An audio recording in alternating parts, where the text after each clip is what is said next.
Mayor of শাওনের পক্ষ নিয়ে এবং জুলাইকে সন্ত্রাসী কর্মকাণ্ড বর্ণনা করে আজকে ফেসবুকে এক খালাকে দেখলাম যে খুব কথা বলছে। খালার ওই কথাটা শুনে আমার একটা গল্প মনে পড়ে গেল।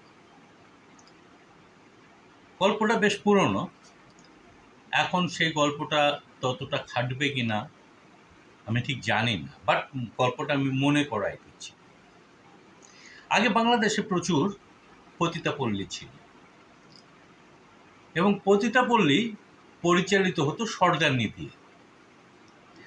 সেই সর্দারনিকে লোকজনরা বলতো খালা, এবং ওই পল্লীর যত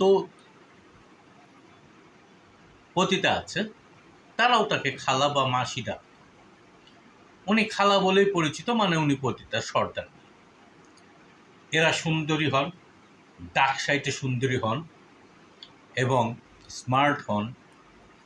তারা ভালো অভিনয় করতে পারেন, নাচ করতে পারেন, গান করতে পারেন, তাদের গুণগুণও আছে, যে কারণে তারা খালা হন।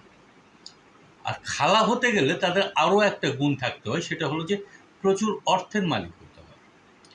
তো পতিতারা যখন পতিতাপল্লীতে এসে তার পতিতাবৃত্তি শুরু করে, তখন তারা তাদের এই জিনিসগুলো টাকা রোজগার করা টাকা সঞ্চয় করে সোনা দানা কিনে।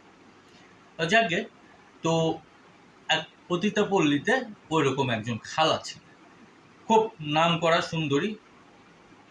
তিনি বয়স হয়ে যাওয়ার কারণে রিটায়ার্ড করেছেন। তো ওনার পল্লীতে আর একটা সুন্দরী মেয়ে এবং ঠিক গুণবতী, সে হয়েছে পতিতা সর্দার।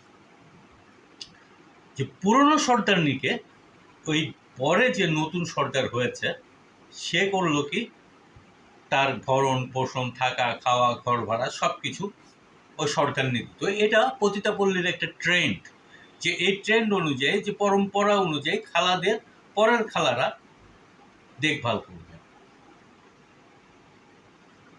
তো পতিতাপল্লীর সেই বৃদ্ধা খালা, উনি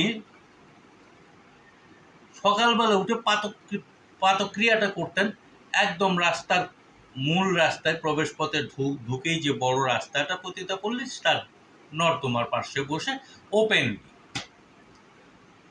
আর এটা দেখে পতিতাপল্লীর মেয়েরা খিস্তি খেউর করে তাকে গালাগালি করত। তো এই ঘটনার